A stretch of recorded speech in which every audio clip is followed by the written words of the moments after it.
Mari kita mulai ibadah hari ini. Umat dipersilahkan untuk bangkit berdiri.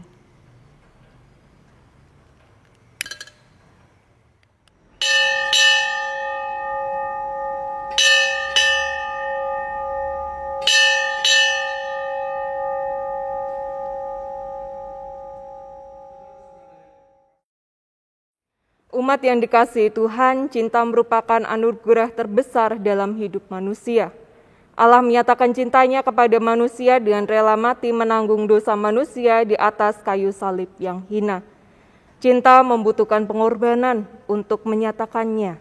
Demikian pula dalam hidup berkeluarga, cinta perlu disemai dalam kehidupan bersama. Maka keluarga perlu senantiasa melatih cinta.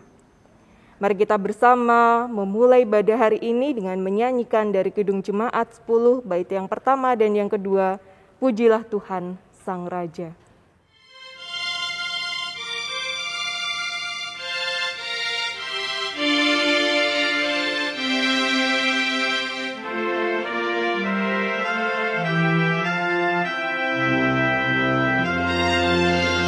Pujilah Tuhan Sang Raja yang Maha Mulia,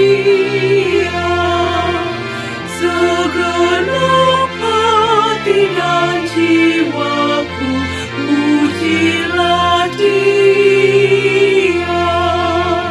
Datang berkat, berilah musikmu bergaung, angkatlah puji-pujian.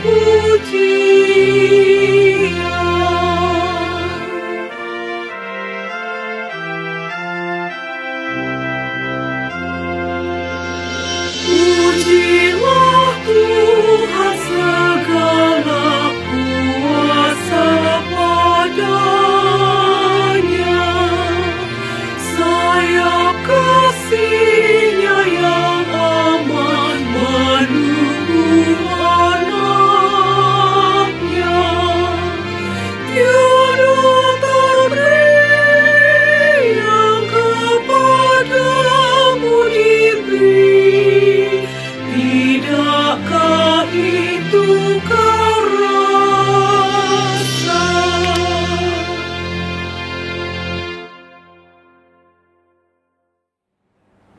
Marilah ibadah ini kita awali dengan keyakinan bahwa pertolongan kita adalah di dalam nama Tuhan yang menjadikan langit dan bumi. Kasih karunia, rahmat, dan damai sejahtera dari Allah Bapa dan dari Tuhan Yesus Kristus Tuhan kita menyertai saudara sekalian. Umat dipersilakan untuk duduk kembali bersama kita menyanyikan nyanyian pujian dari Nyanyikanlah Kidung Baru 5, bait yang pertama, Seluruh Dunia, Hai Nyanyikanlah.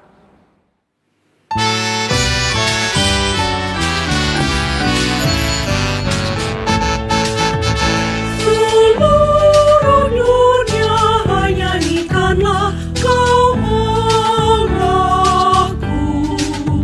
Setinggi langitlah pujian bergema, pun bumi tak lelah menaikkan sembah. Seluruh dunia, hai nyanyikanlah Kau Allahku.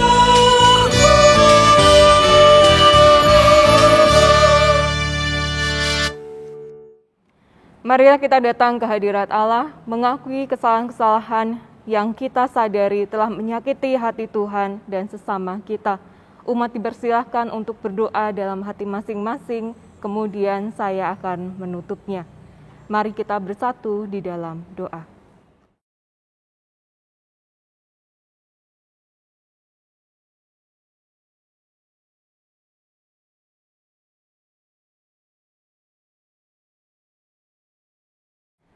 Ya Allah, kembalikanlah kami kepadamu, tuntun kami kembali kepadamu ya Allah, sehingga kami dapat melihat jalan kehidupan kami yang baru, yang lebih baik bersama dengan Engkau.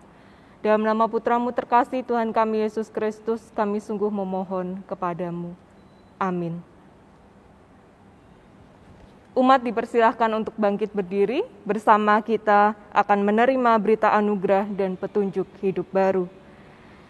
Berita anugerah terambil dari 1 Yohanes pasal 2 ayat 1 sampai 2. Kita memahami betul Allah begitu mengasihi umatnya sehingga ia berkenan mengampuni setiap orang yang mau datang kepadanya dengan penyesalan dan kerinduan untuk diperbarui. Karena itu mari bersama kita menerima berita anugerahnya. Anak-anakku, hal-hal yang kutulis kepadamu, supaya kamu jangan berbuat dosa. Namun jika seorang berbuat dosa, kita mempunyai seorang pengantara pada Bapa, yaitu Yesus Kristus yang adil. Dan ia adalah pendamaian untuk segala dosa kita, dan bukan untuk dosa kita saja, tetapi juga untuk seluruh dosa dunia. Dan marilah kita bersama menerima petunjuk hidup baru dari Tuhan yang diambil dari kitab Yesaya pasal 65 ayatnya yang ke-17. Sebab sesungguhnya aku menciptakan langit yang baru dan bumi yang baru. Hal-hal yang dahulu tidak akan diingat lagi dan tidak akan timbul dalam hati. Demikianlah berita anugerah dan petunjuk hidup baru dari Tuhan. Marilah kita menyatakan kesanggupan kita dengan menyanyikan kasih setiamu yang kurasakan.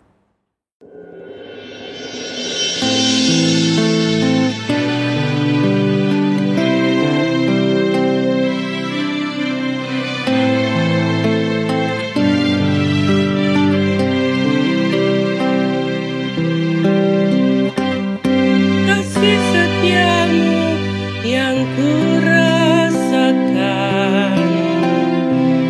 lebih tinggi dari langit biru. Kebaikanmu yang telah kau nyatakan lebih dalam dari lautan. Berkat-Mu yang telah ku terima sempat membuatku terpesona. Apa yang tak pernah ku pikirkan, itu yang Kau sediakan bagiku. Semoga aku ini Tuhan jadi biji mata-Mu.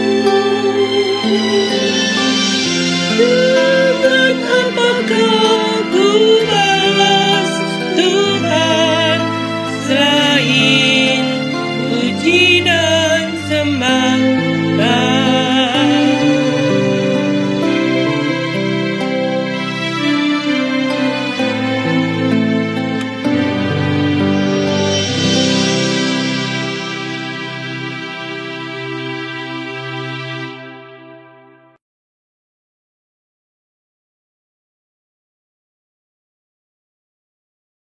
Saya di sini mengucap syukur di mana dikasih kesempatan untuk bersaksi di masa pandemi ini. Masa pandemi ini sebelumnya kita semua tidak pernah terbayangkan, di mana saya sebelum pandemi ini bisa beraktivitas seperti biasa, bekerja, anak-anak juga bisa sekolah. Tapi karena pandemi ini, saya yang biasanya saya bisa ada pemasukan, jadi sama sekali tidak ada. Anak-anak tidak sekolah, otomatis pemasukan saya juga tidak ada sama sekali. Sampai akhirnya pada bulan Maret kemarin, suami mulai berhenti kerja, dan saya juga udah tidak ada pemasukan yang biasanya sehari-hari cukup buat membantu perekonomian sehari-hari dalam keluarga, juga sama sekali tidak ada. Dan akhirnya saya ada istilahnya bantuan dari gereja yang menurut saya itu amat sangat membantu dalam perekonomian keluarga saya, di mana saya bisa memulai kembali mengais rezeki lagi. Saya berusaha dagang kecil-kecilan. Bantuan dari gereja saya pakai modal untuk buka usaha jualan makanan anak-anak di rumah. Karena di sekolah sudah tidak ada, saya mencoba saya jualan istilahnya kayak pop es dan teman-temannya pokoknya.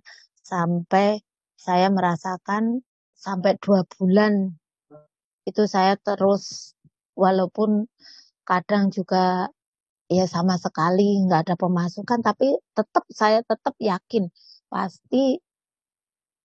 pasti akan ada jalan keluarnya di dalam perekonomian keluarga saya. Sampai akhirnya sampai bulan puasa itu, karena sudah tidak bisa jualan jajanan anak-anak, saya berganti pada takjil.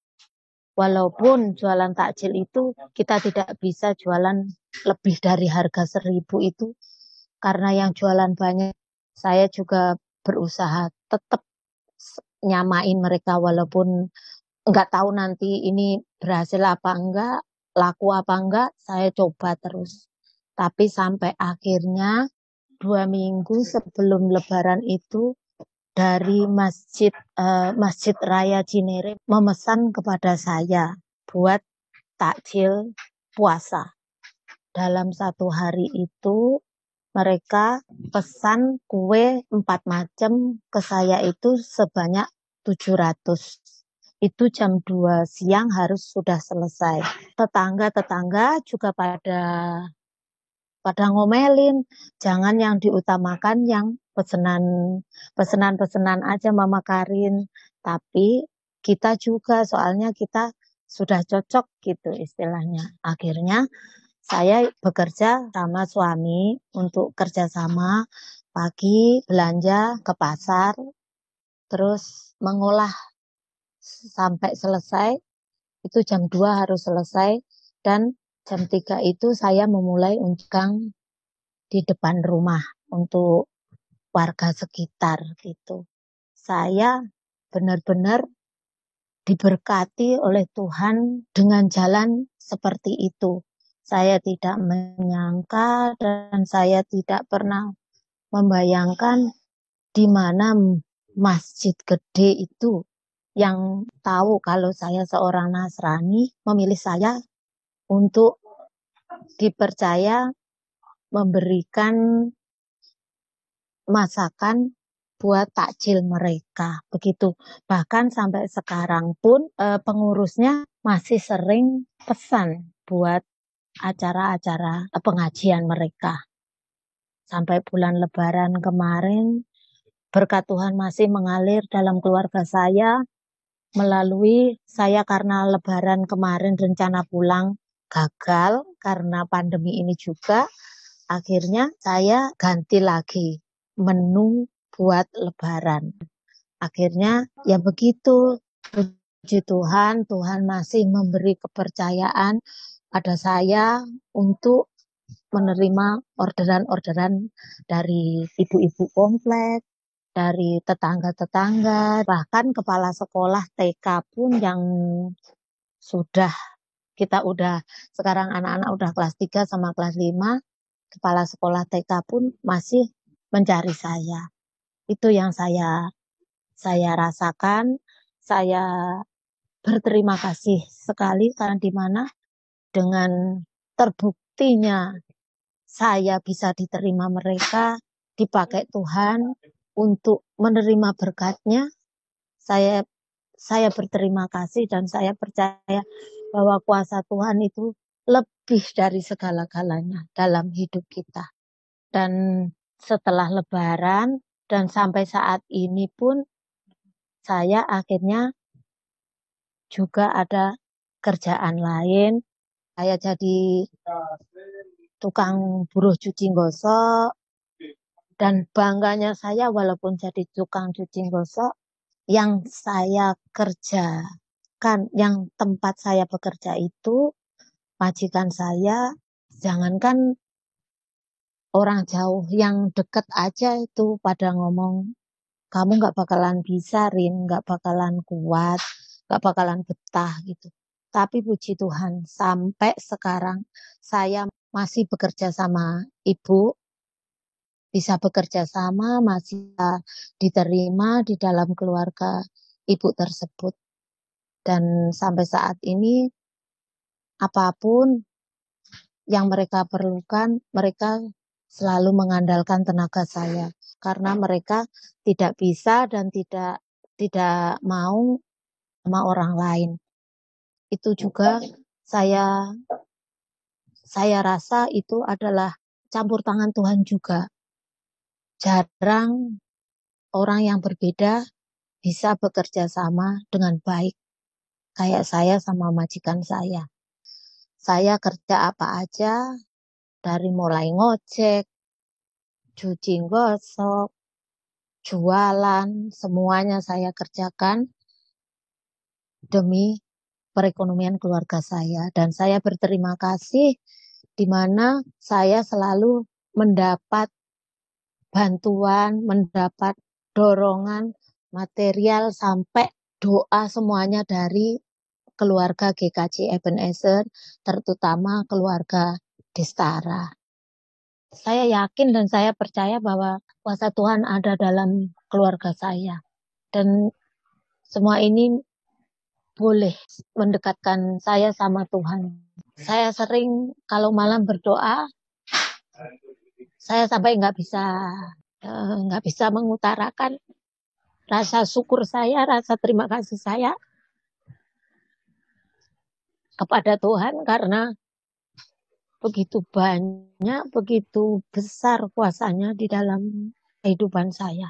Pokoknya saya berterima kasih buat berkat Tuhan melalui tangan-tangan keluarga Ebenezer, keluarga Destara, di mana selalu membimbing saya, selalu membantu segala kesulitan saya.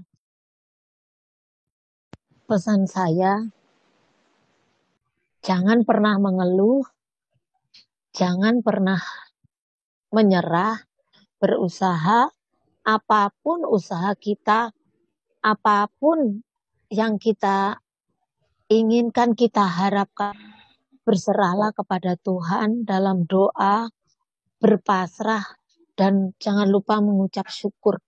Pasti itu semua Tuhan pasti akan memberikan jalan dengan caranya sendiri. Tuhan pasti akan memberikan yang terbaik buat kita.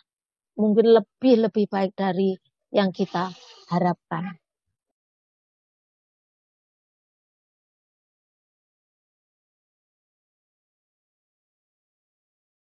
Mari bersama kita menyatukan hati dan pikiran kita menghadap pada Tuhan di dalam doa kita sebelum kita bersama-sama mendengarkan dan pada nantinya kita akan melakukan firman Tuhan. Mari kita bersatu dalam doa. Ya Bapa yang Maha Baik, kami sungguh mengucap syukur ya Bapa untuk segala berkat yang telah Engkau berikan pada kami. Kami sungguh mohon padamu ya Bapa, Engkau sebagai sumber cinta kasih dalam kehidupan umat-Mu, tetap memandu dan menolong kami untuk kami mampu mengarahkan hati dan pikiran kami, melatih cinta yang telah Engkau berikan dalam kehidupan kami, sehingga sungguh kami dapat menyatakannya dalam kehidupan kami dalam sukacita. Kami serahkan hidup kami, masa depan kami ke dalam tangan pengasihan-Mu. Dalam nama Putra-Mu terkasih Tuhan kami Yesus Kristus, kami sungguh memohon pertolongan-Mu, kiranya Engkau sendiri yang hadir bersama dengan kami semua. Amin. Pembacaan Alkitab terambil dari Injil Matius pasal 22 ayat 34 sampai 46. Injil Matius pasal 22 ayat 34 sampai 46. Ketika orang-orang Farisi mendengar bahwa Yesus telah membuat orang-orang Saduki itu bungkam, berkumpullah mereka, dan seorang dari mereka, seorang ahli Taurat, bertanya untuk mencobai dia. Guru, hukum manakah yang terutama dalam hukum Taurat? Jawab Yesus kepadanya, Kasihilah Tuhan Allahmu dengan segenap hatimu dan dengan segenap jiwamu dan dengan segenap akal budimu. Itulah hukum yang terutama dan yang pertama. Dan hukum yang kedua yang sama dengan itu ialah kasihilah sesamamu manusia seperti dirimu sendiri. Pada kedua hukum inilah tergantung seluruh hukum Taurat dan kitab para nabi. Ketika orang-orang Farisi sedang berkumpul, Yesus bertanya pada mereka, katanya, "Apakah pendapatmu tentang Mesias? Anak siapakah dia?" Kata mereka kepadanya, "Anak Daud." Katanya kepada mereka, "Jika demikian, bagaimanakah Daud oleh pimpinan Roh dapat menyebut dia tuannya ketika ia berkata, 'Tuhan telah berfirman kepada Tuanku, duduklah di sebelah kananku sampai musuh-musuhmu kutaruh di bawah kakimu.' Jadi jika Daud menyebut dia tuannya, bagaimana mungkin dia anaknya pula?" Tidak ada seorang pun yang dapat menjawabnya, dan sejak hari itu tidak ada seorang pun juga yang berani menanyakan sesuatu kepadanya. Demikianlah firman Tuhan. Yang berbahagia adalah mereka yang mendengarkan firman Tuhan dan memeliharanya. Haleluya. Kita mengetahui benar bahwa cinta yang dimiliki oleh setiap manusia itu datangnya dari Allah. Ketika Allah menciptakan manusia, Allah menciptakan dengan sangat baik dan seturut dengan gambarannya. Hal itu dilakukan oleh Allah karena Allah mencintai ciptaannya. Dan Allah ingin supaya ciptaannya bisa merasakan cinta Allah melalui segala kebaikan yang diberikan oleh Allah kepada ciptaannya. Kebaikan yang senantiasa baru setiap harinya. Kebaikan yang senantiasa hadir mencukupkan segala yang dibutuhkan oleh ciptaannya. Kebaikan yang selalu menolong, menopang, menghibur, memelihara, melindungi, menjaga, dan setia. Sehingga seperti pernyataan penulis kitab 1 Yohanes pasal 4 ayat 8, bahwa Allah itu adalah cinta itu sendiri, cinta yang menghasilkan kebaikan dalam kebenaran firman-Nya, cinta yang tak pernah pudar sepanjang masa dalam kisah Abraham, Tuhan Yesus sampai hari ini. Paulus pun mengamini hal itu dalam surat pastoralnya yang pertama kepada jemaat di Korintus. Bahwa nubuat bisa berakhir, bahasa roh bisa berhenti, pengetahuan bisa lenyap, tetapi cinta tak berkesudahan. Dan cinta yang tak berkesudahan ini yang telah dibuktikan oleh Allah kepada dunia dengan mengaruniakan anak yang tunggal supaya setiap orang yang percaya tidak binasa, melainkan beroleh hidup yang kekal. Kita belum bisa memiliki cinta yang sebesar cinta Allah ini. Kita masih sering terjatuh dalam godaan cinta dengan berpaling dari Allah dan memuja yang lain dalam kehidupan kita. Apalagi dunia tempat kita tinggal penuh dengan syarat akan berbagai rayuan maut yang membuat kita terlena dan terjerat di dalamnya. Jadi kita harus mengakui bahwa kita sangat perlu untuk melatih cinta yang telah Allah berikan dalam diri kita. Supaya cinta yang ada dalam diri kita bisa terus terjaga, terpelihara, untuk dapat terus tumbuh dan berkembang, sehingga dapat dirasakan oleh orang-orang yang ada di sekitar kita. Persoalannya adalah, sekarang bagaimana kita dapat melatih cinta dari Allah? Dalam bacaan kita pada hari ini melalui Injil Matius pasal 22 ayat 34 sampai dengan 40, yang juga tidak bisa dipisahkan dari kisah sebelumnya, maka kita menyadari bahwa supaya dapat melatih cinta dari Allah, maka semestinya kita melakukan yang pertama, jangan pernah mencobai Allah. Berulang kali di dalam bacaan yang kita baca pada hari ini, kita bisa melihat orang-orang Farisi dan ahli Taurat mencobai Yesus. Kenapa sih kita jangan mencobai Allah? Yang tujuannya hanya untuk sekedar tahu sampai seberapa besar cinta Allah kepada kita. Hal ini seperti dalam perumpamaan yang dikisahkan melalui kisah perjamuan kawin, di mana Allah telah mengundang umatnya untuk datang ke perjamuan yang telah Allah selenggarakan. Allah juga sudah menyiapkan segala sesuatu yang terbaik untuk menyambut setiap umatnya yang hadir dalam perjamuan kawin tersebut. Tapi apa yang terjadi? Umatnya menyepelekan undangan Allah. Mereka tidak mengindahkan undangan Allah. Mereka sibuk dengan urusannya masing-masing. Ada yang ke ladang, ada yang mengurus usahanya, ada yang masih berlaku jahat kepada sesamanya dengan menangkap, menyiksa, dan membunuh hamba yang telah lama bekerja bersamanya. Merasa yakin bahwa yang dilakukannya tidak akan membuat Allah kecewa, apalagi marah. Di dalam perikop bagian dari bacaan kita ini, kita bisa melihat bahwa mereka merasa yakin apa yang mereka lakukan tidak akan membuat Allah kecewa, apalagi marah. Dan mereka merasa yakin bahwa Allah tidak akan lama untuk marah. Karena mereka yakin bahwa Allah itu Maha Pengasih. Dan tentu dengan cinta kasih yang begitu besar yang ada dalam diri Allah, Allah pasti akan memaklumi apa yang sudah mereka lakukan. Bahkan Allah pasti akan mengampuni mereka. Tetapi siapa sangka bahwa Allah begitu murka dan menyuruh pasukannya membunuh mereka dan membakar kota mereka. Artinya Allah melenyapkan semua orang yang selalu mencobai Dia. Karena apa? Karena perbuatan mereka itu mereka sengaja. Mereka melakukan dengan sadar dan tanpa ada rasa penyesalan. Mereka juga tidak mau menerima, bahkan menyambut cinta Allah kepada mereka. Dan tentunya hal ini yang tidak ingin kita lakukan. Tentunya kita tidak ingin menjadi seperti orang-orang Farisi dan ahli-ahli Taurat ini. Karena itu, yang kedua yang bisa kita lakukan adalah kita menerima dan menyambut cinta Allah di dalam kehidupan kita. Kalau kita mengingat kembali kisah perempuan di tepi sumur, maka kita akan tersadarkan betapa luar biasanya cinta Allah. Siapakah kita? Kita adalah manusia lemah yang mudah terlena dan terjerat dengan godaan duniawi. Dan sebelum jerat duniawi itu mengikat dan mematikan kita, Allah datang menghampiri kita sama seperti Yesus menghampiri perempuan Samaria di tepi sumur itu. Allah menyapa kita, bahkan membuka diri bercakap-cakap dengan kita. Allah tahu siapa kita, tetapi Allah menerima kelemahan kita. Allah merangkul kita, Allah memanusiakan kita. Allah tidak menghakimi perbuatan salah yang sudah kita lakukan.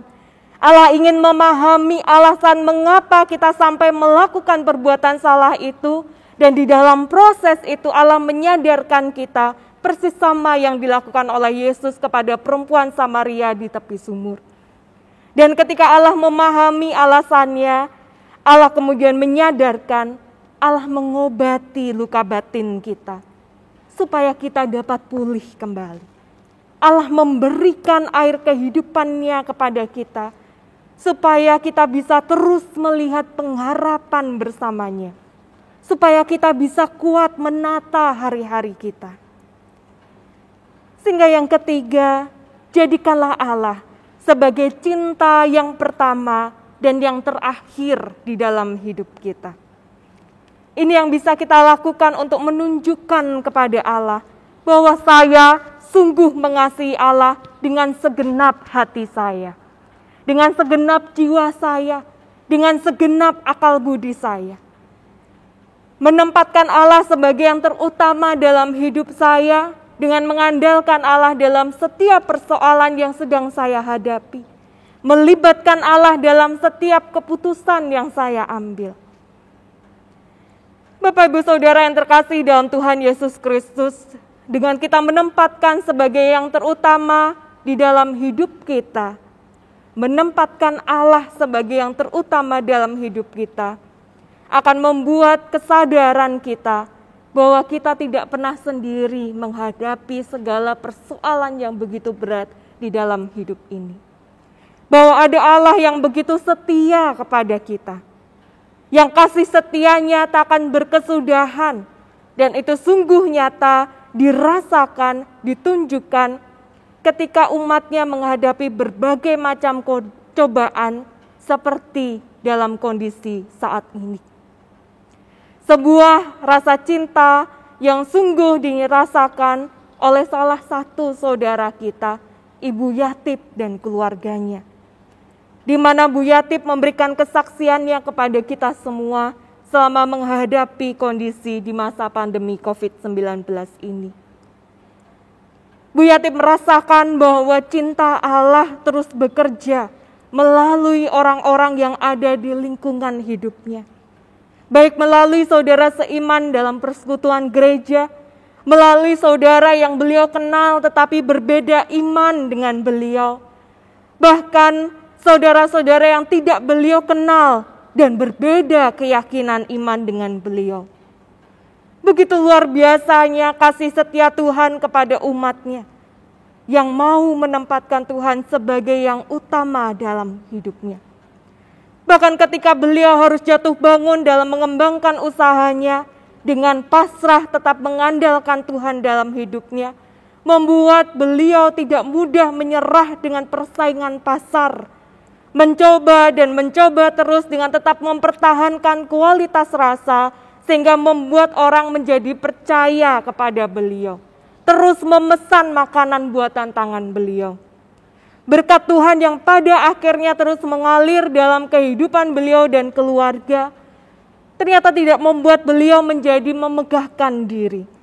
Tetapi dengan kerendahan hati beliau tetap melibatkan Tuhan di dalamnya. Bahwa tanpa kuasa Tuhan beliau tidak dapat melakukan seperti saat ini. Dan hal itu memotivasi beliau supaya mengoptimalkan, mengerahkan segala kemampuan yang ada di dalam diri beliau.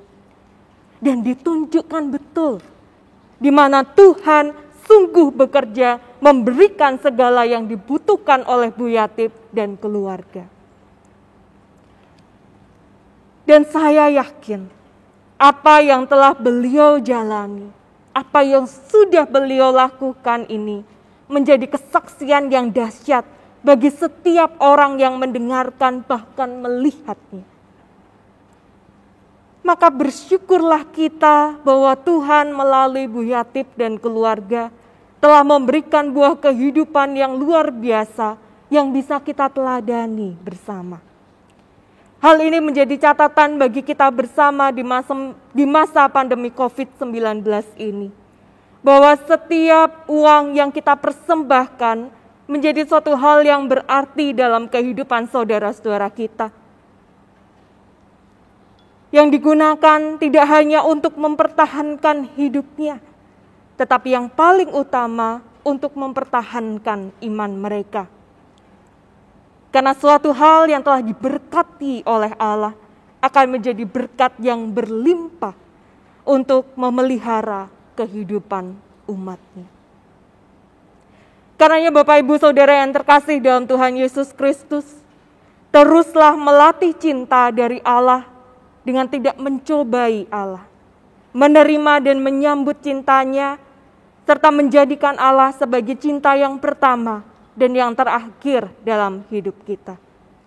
Supaya hidup kita bisa terus menghasilkan buah kesaksian hidup yang bisa dinikmati, dihayati, dan dikembangkan oleh orang banyak yang mendengar dan melihat. Percaya dan yakinlah bahwa Tuhan akan menolong dan memampukan kita semua. Amin. Halo adik-adik, terima kasih buat kesabarannya ya. Nanti kalian akan mendapatkan pengajaran dari Bu Yayu. Kiranya itu akan memberi kekuatan dan berkat bagi kalian semua. Jangan lupa ya adik-adik dan Bapak Ibu semua, kalau berkebutuhan untuk keluar rumah, tetap menjaga kesehatan, menggunakan masker, mencuci tangan, dan menjaga jarak. Tuhan terus memberkati kita semua. Amin.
dengan umat Tuhan di segala abad dan tempat, mari kita memperbaharui iman percaya kita dengan pengakuan iman rasuli demikian. Aku percaya kepada Allah Bapa yang Maha Kuasa, Khalik langit dan bumi, dan kepada Yesus Kristus, Anaknya yang tunggal Tuhan kita, yang dikandung daripada Roh Kudus, lahir dari anak darah Maria, yang menderita di bawah pemerintahan Pontius Pilatus, disalibkan, mati dan dikuburkan, turun ke dalam kerajaan maut. Pada hari yang ketiga, bangkit pula dari antara orang mati, naik ke surga, duduk di sebelah kanan Allah Bapa yang Maha Kuasa, dan akan datang dari sana untuk menghakimi orang yang hidup dan yang mati.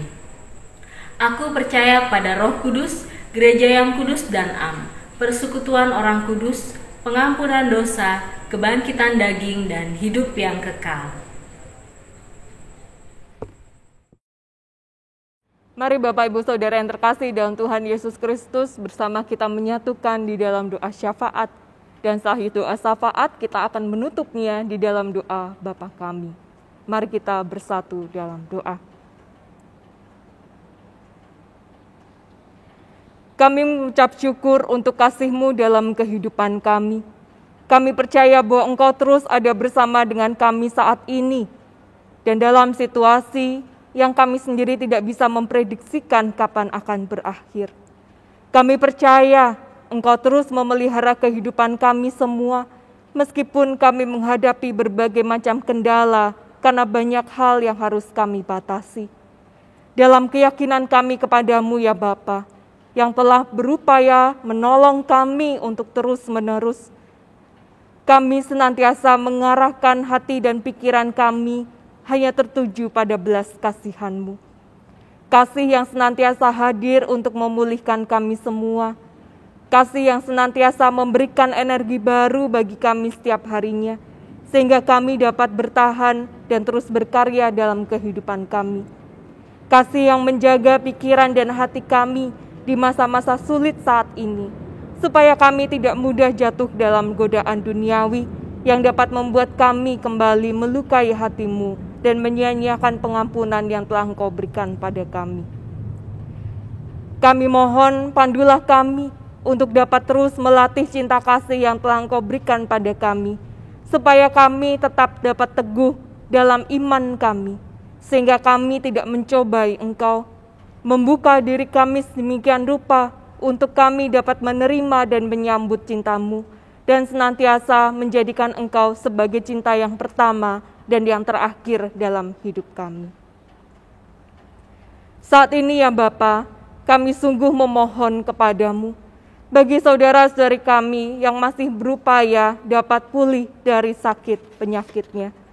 Kami sungguh mendoakan Ibu Kusnandiah Bejo Prawoto, Ibu Sri Hartati Dawami, Ibu Sri Kasilah Sunarto, Bapak Sunarto, Ibu Sunarsi Mulyo Sutarjo, Ibu Sarminah Sadiman, Bapak Gatot Raharjo, Ibu Gatot Raharjo, Ibu Sukarti, Ibu Sih Muwarti Rahayu Budi Sukamto, Bapak Harno Hadi, Bapak Soekarno, Ibu Amirah Jumadiono, Bapak Piyotoyo, Ibu Puji Astuti Sudono, Bapak Aceh Mudiono, Bapak Suyutno, Bapak Esparmun. Juga saudara kami Sri Hesti Indrawati, Ibu Rini Larasiati, Ibu Diana Krisnandari Marunduri, Ibu Naomi Iskak, Bapak Sabto Raharjo Tarmuji, Ananda Natania Widan, Ananda Elizabeth, Bapak Jos Sunarjo, Bapak Saryanto, Bapak Subarno, Ibu Yunian Rosa Lestari, saudara kami terkasih Katon Prilaksono, Bapak Bambang Sulistiono, Bapak Setio Gunawan, dan Bapak Wisnu Triaji.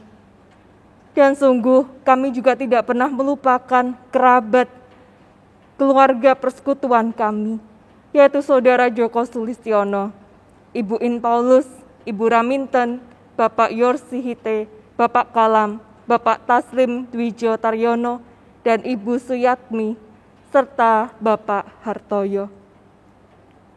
Kiranya lawatan-Mu dalam kehidupan mereka memberikan kekuatan serta sukacita tersendiri dalam kondisi mereka saat ini. Meskipun dalam kelemahan tubuh, mereka dapat mengikuti segala proses medis yang telah direkomendasikan kepada masing-masing saudara kami ini. Cukupkanlah ya Bapa segala kebutuhan mereka, untuk mereka dapat menuntaskan segala proses medis yang mereka lalui saat ini. Kami percaya Engkau terus hadir dalam kehidupan mereka untuk memulihkan mereka, baik memulihkan secara fisik maupun memulihkan kembali psikologis mereka. Ya Bapa, kami juga mohon kepadamu, kiranya Roh-Mu juga melingkupi kehidupan saudara-saudari kami dalam pergumulan hidup mereka masing-masing. Mereka yang masih berduka karena kehilangan anggota keluarganya, Engkau hibur dan Engkau kuatkan mereka untuk dapat merelakan. Mereka yang merindukan buah hati dalam kehidupan keluarga kecilnya, Engkau hadirkan malaikat kecil. Mereka yang merindukan pasangan hidup, Engkau pertemukan mereka. Dan pada waktunya sendiri, Engkau yang akan menyatukan dan memberkati mereka. Mereka yang berupaya mendapatkan pekerjaan, Engkau bukakan pintu peluang bagi mereka untuk bisa berkarya. Begitu juga mereka yang sedang membangun usahanya, Engkau turun tangan di dalamnya, sehingga usaha mereka dapat menjadi lancar dan mereka menjadi saluran berkat bagi orang-orang yang membutuhkan. Tak lupa bagi anak-anak kami, baik mereka yang sedang mengalami masa pertumbuhan maupun mereka yang sedang mencari jati diri mereka. Mereka yang sedang berjibaku dengan sekolah ataupun bangku kuliah, kiranya Engkau menjaga dan melindungi mereka, supaya mereka dapat terus berada dalam jangkauan tangan kasih-Mu. Pimpin terus para pemimpin kami, supaya kami bisa terus yakin dan percaya bahwa hikmat yang datangnya daripada-Mu tetap lurus di dalam pikiran dan hati nurani mereka. Mereka dapat mengambil segala keputusan yang terbaik bagi kehidupan kami bersama sebagai sebuah bangsa yang besar. Kami juga mohon kiranya Engkau memberkati dan melindungi tim medis kami yang masih berada di garda depan saat ini. Terima kasih untuk segenap kasih-Mu dalam kehidupan kami. Kami percayakan perjalanan kehidupan kami selanjutnya kepada sumber cinta kasih kehidupan kami yang sejati. Dalam nama Putra-Mu, Tuhan kami Yesus Kristus yang telah mengajarkan kami berdoa, kami serahkan seluruh hidup kami. Bapa kami yang ada di surga, dikuduskanlah nama-Mu, datanglah kerajaan-Mu, jadilah kehendak-Mu di bumi seperti di surga. Berikanlah kami pada hari ini makanan kami yang secukupnya, dan ampunilah kami akan kesalahan kami, seperti kami juga mengampuni orang yang bersalah pada kami. Dan janganlah membawa kami ke dalam pencobaan, tetapi lepaskanlah kami daripada yang jahat. Karena Engkau-lah yang punya kerajaan dan kuasa dan kemuliaan sampai selama-lamanya. Amin. Tiba saatnya kita untuk mengumpulkan persembahan. Nats persembahan terambil dari Mazmur 9 ayat 2. Mazmur 9 ayat 2. Aku mau bersyukur kepada Tuhan dengan segenap hatiku dan mau menceritakan segala perbuatan-Mu yang ajaib. Pengumpulan persembahan dapat dilakukan seperti minggu lalu, yaitu melalui beberapa rekening bank atau dikumpulkan di kantor gereja. Nyanyian persembahan kita nyanyikan bersama Kidung Jemaat 301, Aku Bawa dan Berikan, dinyanyikan 2 kali.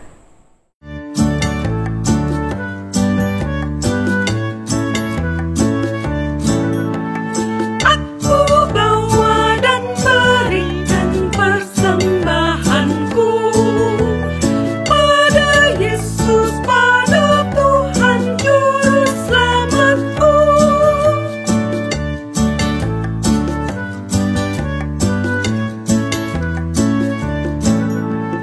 Aku bawa dan berikan persembahanku pada Yesus, pada Tuhan Juru Selamatku. Mari kita bawa persembahan ini dalam doa. Ya Allah Bapa, terima kasih atas penyertaan-Mu yang tak henti-hentinya Kau curahkan atas kami. Kami memuliakan dan menyembah-Mu melalui persembahan syukur ini. Kiranya Engkau memberkati persembahan ini, dan biarlah persembahan ini boleh menjadi berkat untuk menyatakan kuasa-Mu di dunia ini. Mampukan kami melalui kuasa Roh Kudus, agar kami juga rela mempersembahkan seutuh diri kami, agar nama-Mu semakin dimuliakan dan ditinggikan. Dalam nama Tuhan Yesus kami berdoa. Amin. Umat dipersilahkan untuk bangkit berdiri bersama kita menyanyikan nyanyian pengutusan Sentuh Hatiku.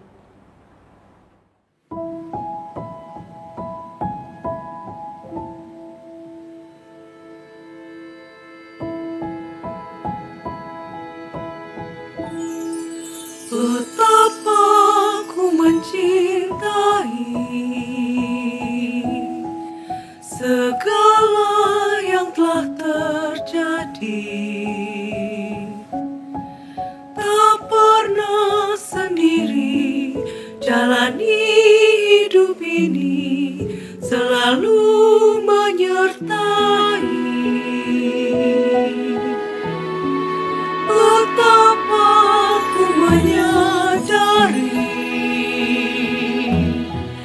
di dalam hidupku ini, Kau selalu memberi rancangan terbaik oleh karena kasih.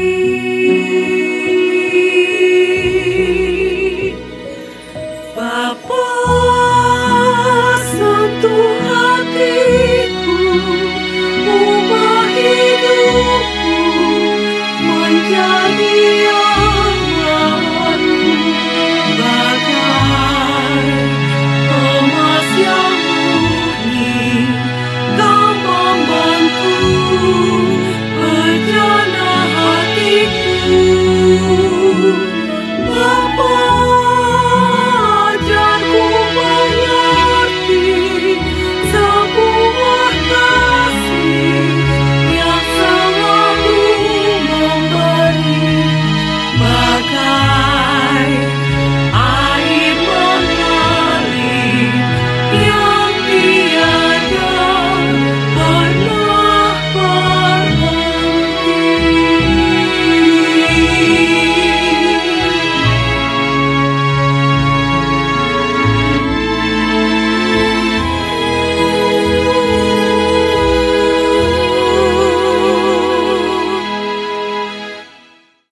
Kini terimalah berkat dari Tuhan.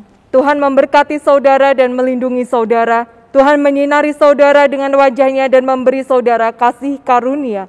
Tuhan menghadapkan wajah-Nya kepada saudara dan memberi saudara damai sejahtera. Amin.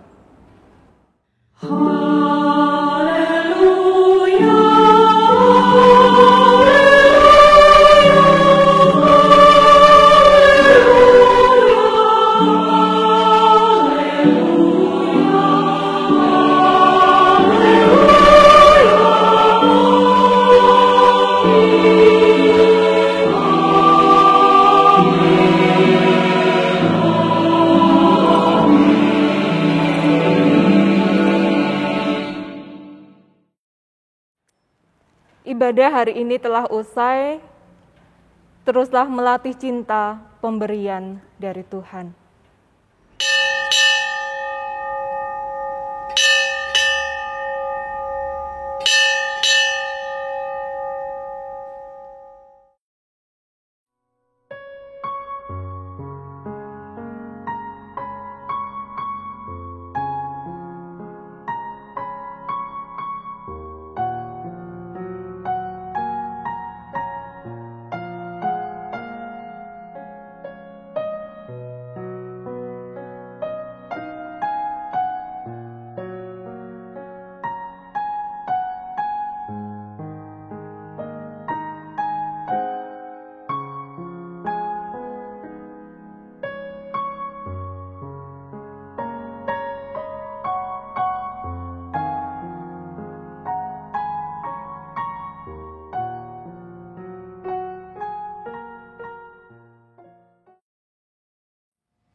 Halo adik-adik semua, gimana kabarnya nih?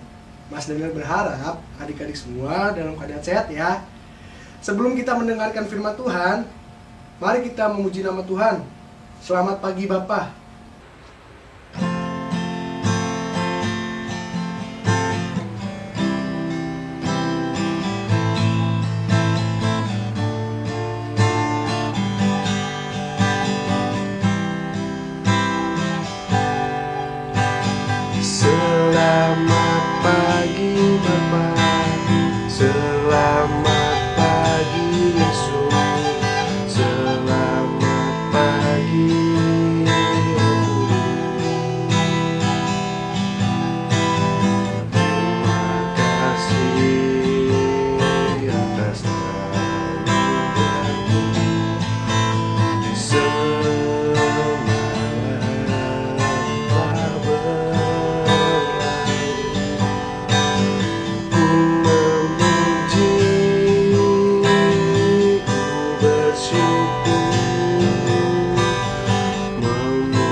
adik-adik, sebelum kita mendengarkan firman Tuhan, yuk kita memuji Tuhan. Yesus pokok dan kitalah carangnya.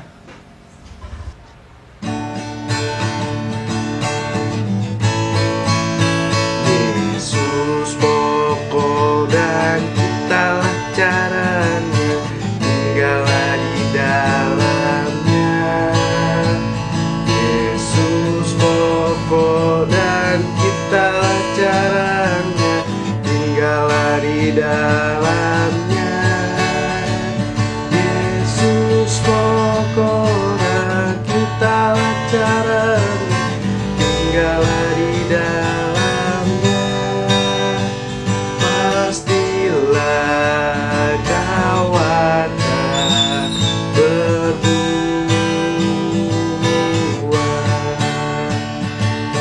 Yesus cintaku, ku cinta kau, kau cinta Dia. Yesus cintaku, ku cinta kau, kau cinta Dia. Yesus pokok dan kitalah caranya, tinggallah di dalamnya. Yesus pokok dan kitalah caranya, tinggallah di dalamnya. Yesus pokok dan kitalah caranya, tinggallah di dalamnya. Pastilah kau akan berbuah.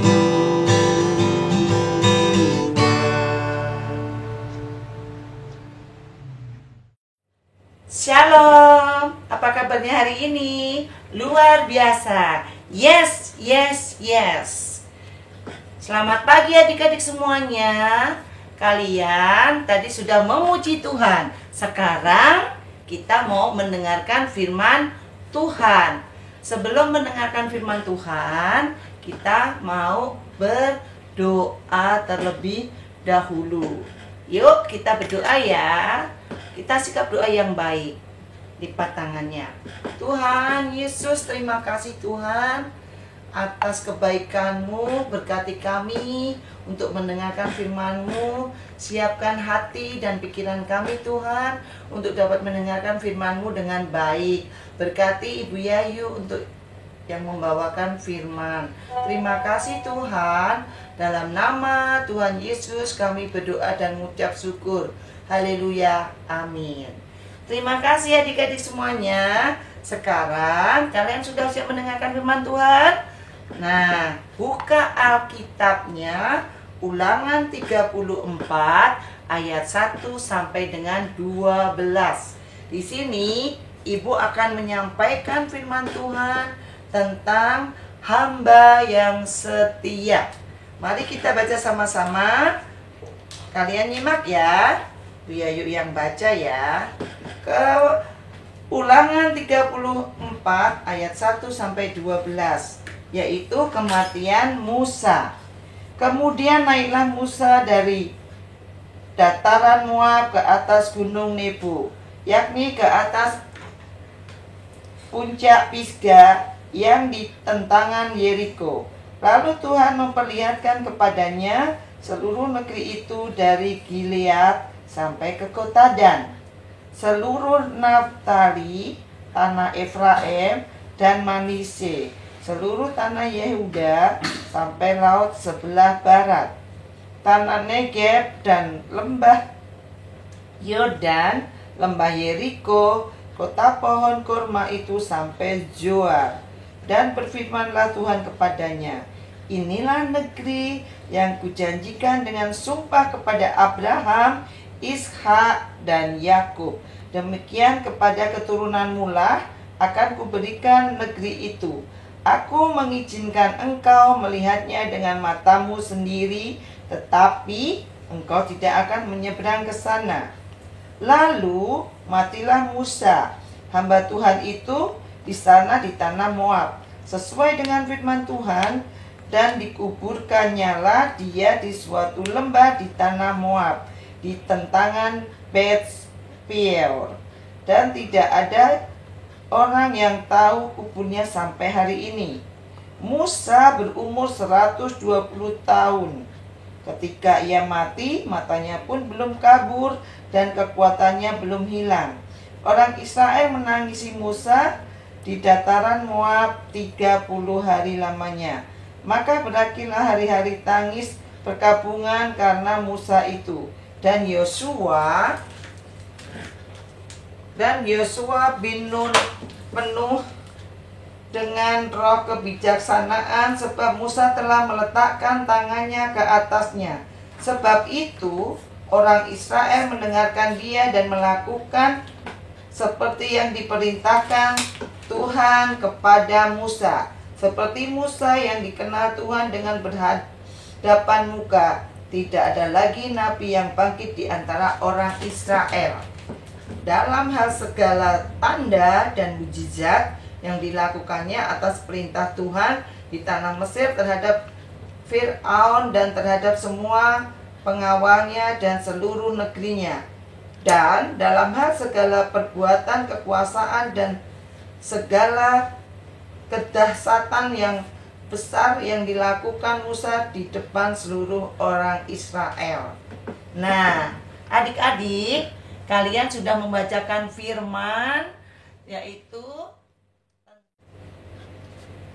kalian tadi sudah membaca firman, yaitu di dalam Alkitab Ulangan 34 ayat 1 sampai 12. Di sini ada salah satu tokoh ataupun nabi, yaitu tentang nabi siapa ya? Tadi Nabi Musa, dimulai dari huruf M. Nabi siapa ini adik-adik? Ini adalah Nabi Musa. Nabi Musa ini kenapa dipilih oleh Tuhan? Siapa sih Nabi Musa ini? Nabi Musa ini adalah seorang Ibrani dari keturunan Lewi. Dia diangkat menjadi anak dari putri Raja Fir'aun dari Mesir.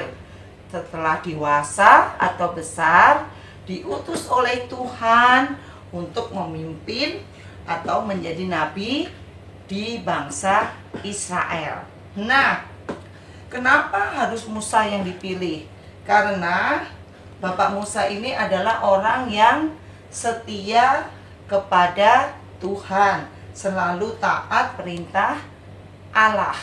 Nah, dengan ketaatannya dan kesetiaannya itu, Nabi Musa diberkati oleh Tuhan Allah.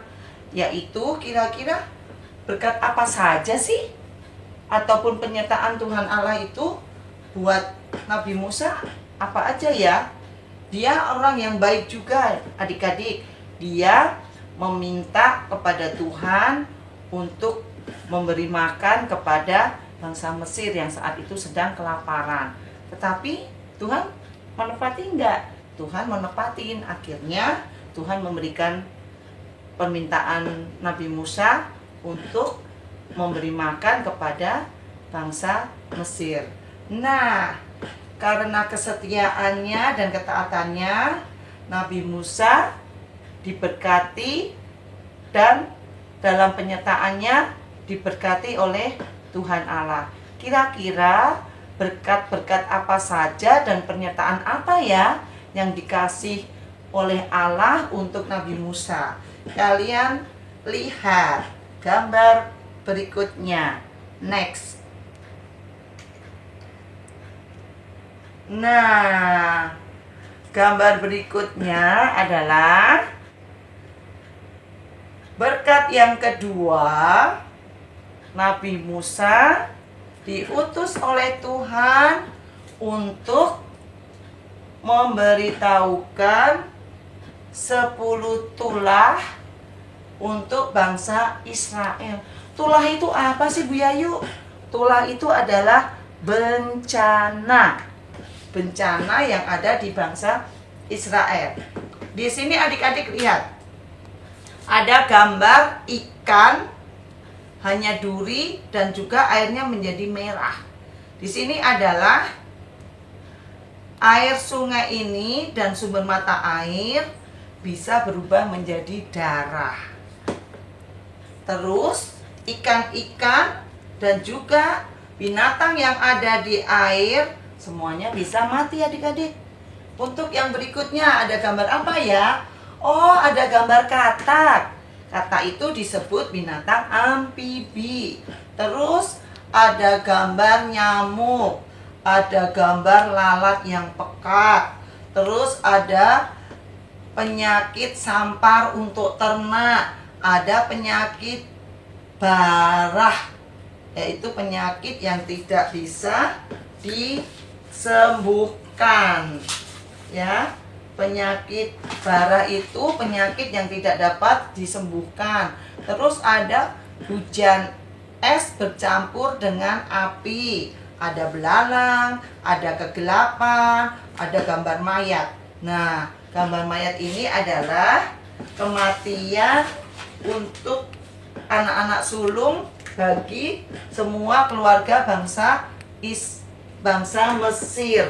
Ya, Ibu ulang. Untuk yang gambar orang meninggal ini adalah kematian untuk anak-anak sulung bagi bangsa keluarga bangsa Mesir ya. Nah, lihat berikutnya. Gambar apa ya? Berkat apa yang diberikan kepada Tuhan untuk Musa, yaitu tongkat Nabi Musa dapat berubah menjadi ular. Wow, hebat ya, dapat berubah menjadi ular. Nah, berikutnya, lihat gambar berikutnya. Next. Nah, di sini Nabi Musa juga dapat membelah laut ya. Kenapa membelah laut ya? Dapat membelah laut Teberau, yaitu untuk membawa bangsa Israel keluar dari bangsa Mesir. Maka Nabi Musa membelah laut Teberau. Yang berikutnya, Bapak Musa diberkati oleh Allah dengan 2 loh batu. Apa sih loh batu ya? Loh batu itu adalah lempengan batu yang istimewa pada zaman dahulu, digunakan untuk menulis perjanjian, yaitu menulis 10 perintah Allah. Gambar berikutnya, next. Nah, ini gambar Nabi Musa untuk membawa bangsa Israel mendekati tanah perjanjian ya. Adik-adik, ini gambar Bapak Musa membawa bangsa Israel untuk mendekati tanah perjanjian. Gambar berikutnya. Nah, Nabi Musa juga diberkati berusia 120 tahun. Wow, panjang sekali usianya. Sampai tua 120 tahun loh. Hebat ya Bapak Musa. Jadi berkat-berkat yang disertakan Bapak Musa dari Allah itu juga merupakan suatu mukjizat Nabi Musa. Nah, sekarang adik-adik lihat betapa setianya Nabi Musa kepada Allah, yang selalu taat dan menurut perintah Allah. Dia juga baik sekali, selalu dekat dengan Allah, yaitu dengan berdoa. Dia berdoa pagi hari, siang hari, sore hari, dan juga malam hari. Sekarang adik-adik siapa yang sering berdoa? Ayo angkat tangannya. Nah, kalian juga ikut seperti Bapak Musa ya. Kalian harus berdoa, misalnya berdoa mau tidur, berdoa mau belajar, berdoa mau makan, berdoa mau bepergian. Kalian harus selalu berdoa. doa. Nah, untuk itu adik-adik harus mencontoh sikap dari Bapak Musa, yaitu apa? Selalu taat kepada Allah, harus setia kepada Allah, yaitu dengan cara mentaati perintah Tuhan. Kalau adik-adik harus apa? Harus mematuhi dari orang tua, mematuhi orang tua, melaksanakan ataupun mematuhi orang tua, yaitu dengan cara apa? Misalnya orang tua minta tolong dong panggilkan kakak. Jangan bilang, males mah sebentar. Kalau enggak, tolong dong mama bantuin buat ambil makanan ataupun bereskan mainan itu. Enggak mah males. Boleh nggak seperti itu? Tidak boleh, jangan ya. Jadi kalian harus mematuhi perintah orang tua, seperti Bapak Musa mentaati perintah Tuhan Yesus, mentaati perintah Allah yang selalu setia kepada Tuhan, supaya kita diberi kasih juga kepada Tuhan. Jadi adik-adik mulai sekarang dan seterusnya harus dapat menjadi anak yang baik, ya. Menjadi anak yang baik, tidak boleh nakal, tidak boleh juga untuk berbuat yang tidak baik. Misalnya kalau mempunyai makanan ataupun mempunyai sesuatu, kalian harus berbagi kepada teman-temannya ya, kepada sesama. Kalian harus berbagi kepada saudara-saudaranya. Kalian juga harus berdoa untuk teman-teman, untuk saudara-saudaranya, dan juga untuk orang tua ya. Nggak boleh anak-anak nakal, tidak boleh anak-anak berbuat yang tidak baik, misalnya mencuri, mengambil punya orang lain, itu tidak boleh ya. Mulai sekarang dan seterusnya kita harus taat dan setia kepada Tuhan Allah, supaya hidup kita diberkati di dalam penyertaan kehidupan sehari-hari. Tuhan selalu menyertai kita semuanya. Nah, firman Tuhan sampai di sini. Nanti kalian baca lagi Alkitab kalian, Ulangan 34 ayat 1 sampai 12. Untuk itu ya, Ibu pesan kalian harus berbuat yang baik, harus taat kepada perintah Allah, harus mematuhi peraturan kepada mama, papa atau orang tua. Ya. Nah, sekarang kita harus selalu berbuat yang baik kepada sesama, kepada saudara, kakak, adik, dan semuanya. Untuk aktivitas minggu ini atau hari ini, untuk kelas bayi sampai balita, ya, kalian harus membuat loh batu dari kertas asturo atau kertas manila. Tolong ditulis nama teman-teman kalian yang ada di kelas kalian masing-masing, ya, yang ada di kelas masing-masing. Terus hasil karya atau kalau sudah selesai, kalian kirimkan ke kelas masing-masing ya, wali kelas masing-masing. Untuk anak yang SD, kalian juga sama, membuat 2 loh batu atau lempengan batu. Tetapi bedanya, kalau untuk yang SD, sebelah kiri doa untuk teman yang dicatat. Misalnya kalian mendoakan teman yang sakit, kalian mau mendoakan teman yang nakal, boleh. Terus untuk sebelah kanan, doa untuk orang tua. Kalian mau mendoakan orang tua apa ya? Misalnya, Tuhan berkati orang tua kita supaya sehat selalu, terus mendapatkan rezeki yang banyak. Nah, firman Tuhan sampai di sini. Jangan lupa Ibu ingatkan lagi aktivitasnya apa untuk yang kelas bayi sampai balita, yaitu membuat 2 loh batu yang ditulisi dengan nama adik-adik atau teman-teman adik-adik yang ada di kelas itu. Untuk kelas yang SD, kalian harus membuat doa untuk teman dan juga untuk orang tua. Nah, sampai di sinilah firman Tuhan yang Ibu sampaikan. Sebelumnya kita berdoa dulu ya. Tuhan, terima kasih atas kebaikan-Mu, atas penyertaan-Mu untuk mendengarkan firman pada pagi hari ini. Kami mengucap syukur Tuhan, kami akan selalu berbuat yang baik seperti Bapak Musa untuk selalu taat kepada perintah Tuhan dan juga untuk mematuhi atau melaksanakan perintah untuk orang tua. Terima kasih Tuhan, berkati kami semua.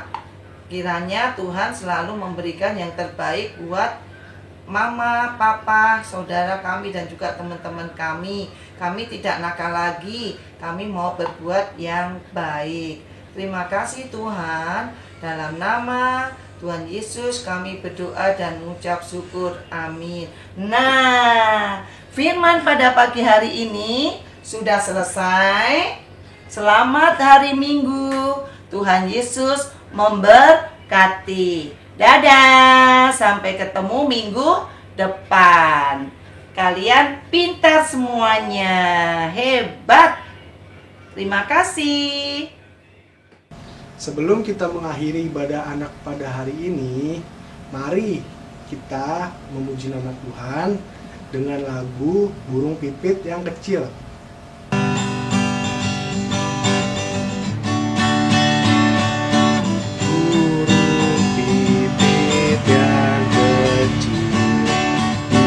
Kasih itu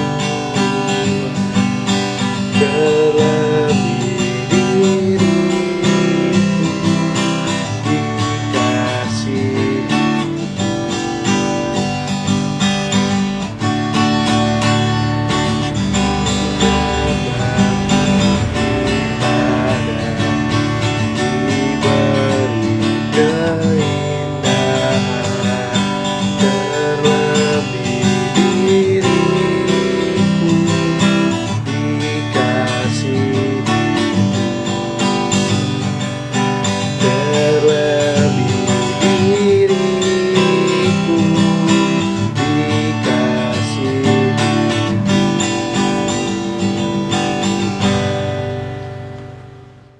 Demikianlah ibadah anak pada hari ini.